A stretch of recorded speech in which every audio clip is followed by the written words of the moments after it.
y entonces, digamos que las compañías tratan de dar lo que se les pide. Es un tipo de teatro histórico o teatro de la memoria que trabaja fundamentalmente con el disfraz, es decir, lo externo, el dar la impresión que aquello es auténtico. En el disfraz es donde se acentúa. Yo recuerdo una vez una entrevista que vi por la radio, parece que era el alcalde de Orihuela, donde conmemoran, no me acuerdo qué episodio de la Reconquista, etcétera, pues vistiéndose como aquí en Tordesillas o en otros lugares, y entonces el entrevistador de Radio Nacional le fuera y dice, bueno, ¿y ustedes cuando se disfrazan? Y el alcalde dice, por favor, nosotros no nos disfrazamos, nosotros nos vestimos de época.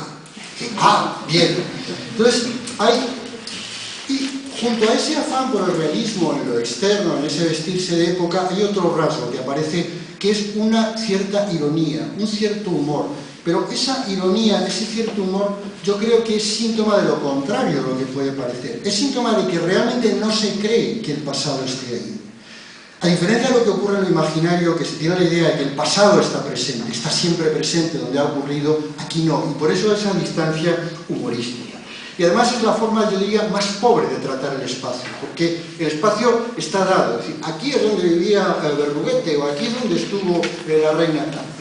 La segunda, muy distinta, es la estrategia reflexiva, de esa relación entre el pasado y el espacio. Lo que pretende, por el contrario, no es conmemorar, sino explorar nuestra relación con el pasado. Explorar el modo en que nos construimos en esa relación. Es fundamentalmente una exploración de la memoria. Y aquí en el TAC hubo un ejemplo maravilloso y que además no tuvo ningún éxito, que fue Play Record. Play Record para mí es el archiejemplo de este teatro reflexivo, de esta exploración de nuestra relación con el pasado. Que era, seguramente muchos de vosotros lo visteis, una dramatización en la estación de Ariza, en una vieja estación de tren abandonada, tratar de explorar los recuerdos de los que habían trabajado y los que habían vivido allí, sometido a una exploración muy, muy ácida, tan ácida que realmente aquello no gustó nada, salvo algunos entre los que me encuentro y que incluso le dediqué un trabajo publicado en la revista Arbor, en el Consejo Superior de Investigaciones Científicas, un trabajo muy largo dedicado a analizar esa obra, y Arbor está en internet, y si dan Arbor, CSIC, Enrique Gavilán, pues desaparecerá, se llama Ruina y Memoria. La tercera, la estrategia de lo imaginario, es a mi juicio más interesante, es una estrategia que conecta además con las tendencias más nuevas del teatro, llamado teatro postdramático, el teatro de lo performativo frente al teatro de la representación. Es muy difícil definirlo, lo que voy a hacer es ir dando una serie de características esenciales de ese teatro. En primer lugar, la característica del teatro postdramático, de esa estrategia de lo imaginario en la relación con el pasado, es una alteración de la idea de realidad. Es decir, frente al teatro dramático, que delimita perfectamente lo que es real y lo que es posible, este teatro no delimita lo posible de lo real, sino que incluso subordina lo real a lo posible. Y voy a dar un ejemplo para que se entienda mejor lo que quiero decir, y es un ejemplo que me tiene preocupado desde que sabía que iba a estar aquí un amigo mío que se llama Fernando Muñoz Box, porque es un ejemplo de óptica. Y claro, esto es una provocación lo que voy a decir, así que yo le ruego que en el coloquio guarde silencio. Luego las objeciones me las dices. Que es el ejemplo que propone Jacques Lacan, que es el ejemplo del arco iris. Es decir, el arco iris es un fenómeno puramente subjetivo. Dicho en otras palabras, el arco iris no existe. Es un fenómeno que absolutamente subjetivo.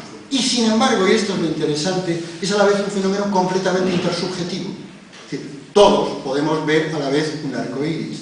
Pero no solo eso, sino que podemos incluso registrarlo objetivamente en una placa fotográfica. Y sin embargo, es en realidad algo puramente subjetivo. Ese ejemplo que propone Jacques Lacan es el que justamente rompe esta diferencia entre lo real y lo posible. Es decir, algo que es irreal, que un óptico, no me digas lo contrario porque te diría que no existe, sin embargo es para todos nosotros. Eso es justamente donde juega su juego el teatro postdramático, la estrategia de lo imaginario. Una segunda característica que se asocia a la que acabo de decir es que se rompe la relación habitual entre lo imaginario y lo simbólico.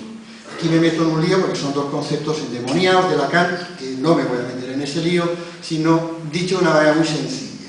Es decir, lo imaginario son las imágenes. Y lo simbólico es el lenguaje que explica, que ordena, que integra, que da sentido a esas imágenes. En el desarrollo de nuestra personalidad, lo imaginario es lo inicial. Es decir, nosotros nos empezamos a reconocer en un estadio en el que todavía no hay lenguaje. Pero a partir de un determinado momento entra la castración, entra el lenguaje, entra el orden simbólico y nuestras imágenes quedan sometidas a ello.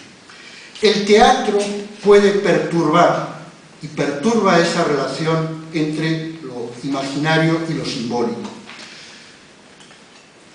Puede perturbarlo. No quiere decir suprimirlo, simplemente puede alterar el equilibrio. Y algunas formas de teatro lo que hacen es, en lugar de alterarlo, tratar de ajustarlo, tratar de explicarlo a través del lenguaje, tratar de integrarlo y ordenarlo. Lo que pretende el teatro de lo imaginario es justamente lo contrario. No suprimir el orden simbólico, porque con esto no puede ni Dios, dicho directamente en términos lacanianos, sino justamente alterarlo, cuestionarnos ese orden. Y voy a aplicar esto que acabo de decir al problema del teatro de calle, en primer lugar, y en segundo lugar, el teatro de calle que trabaja con la memoria, que trabaja con los recuerdos. La calle está dominada por el orden simbólico, está dominada por el lenguaje, está dominada, como decía antes, por una serie de órdenes que regulan lo que allí ocurre. Y lo que vemos y lo que sentimos en la calle está regulado por esos órdenes simbólicos. En cierta manera, esas imágenes están castradas por el orden simbólico. Y eso se puede trasladar muy bien a esa distinción que hacía antes entre el teatro de calle que se separa de la calle y el que se integra en la calle. El teatro de calle que se integra en la calle perturba completamente el orden simbólico de la calle. Me remito a aquellos payasos chilenos y la que prepararon con el tráfico al lado del poniente. Es decir, dos locos enloquecidos que se tiraban delante de los coches y que incluso consiguieron que los guardias los detuvieran. Es decir, tuvo que intervenir allí y se produjo un motín, es decir, que ya era teatro sobre teatro, y cuando se había producido ese motín y los guardias estaban llamando refuerzos, intervino la concejala para tratar de comprenderlo y los guardias se negaban, etc. Es una ruptura completa del orden simbólico, es una forma de romperlo. Pero, digamos, la que me interesa destacar es justamente aquella que se refiere a la historia, al pasado. Esta sería la tercera característica. Nuestra relación con el pasado está también regulada por un orden simbólico, que es la historia, los libros de historia, la historiografía. La historiografía nos marca cuál es nuestra relación con el pasado. Y los principios de nuestra historiografía son básicamente dos. Primero, el pasado no existe. El pasado existió, pero el pasado no existe. Lo que ocurrió, yo di hace muchos años una conferencia, aquí otra con Jesús Rodríguez Velasco, que fue muy aplaudida, y fíjate lo que son las cosas, ahora estás tú aquí en relación con Jesús. Todo eso no existe. Lo que yo puedo como historiador es conocerlo, y conocerlo con una precisión absoluta. Incluso puedo comprenderlo mejor que los que lo vivieron.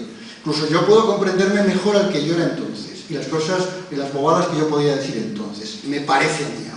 Ese es, digamos, el orden simbólico que regula nuestra relación con el pasado y que domina el teatro dramático y esas otras formas. Es decir, yo puedo representar el pasado, pero eso no es el pasado. Eso es simplemente una representación, un ersatz, una sustitución de aquello, que puede ser muy bonita, que puede ser muy interesante, que incluso puede ser, ya digo, más comprensiva, que puede permitirme comprender mejor lo que ocurrió, pero no es el pasado.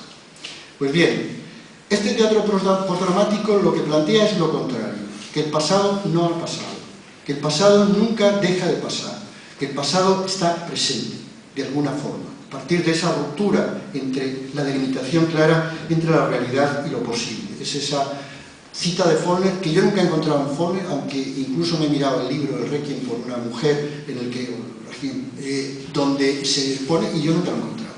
Creo que es la adaptación que hizo, no sé si Sartre, Julián, ¿quién hizo la adaptación? No sé, creo que la hizo Sartre, donde debe estar, donde dice que el pasado no ha pasado, ni siquiera es pasado. Heidegger lo decía mucho más bonito, pero aquí habría que jugar con el alemán y no lo voy a hacer para no complicarme la vida. Por tanto, este teatro de la memoria, de lo imaginario, no es un teatro de la representación, sino de la evocación, o de la invocación, o de la conjuración. Es un teatro que trata de traer lo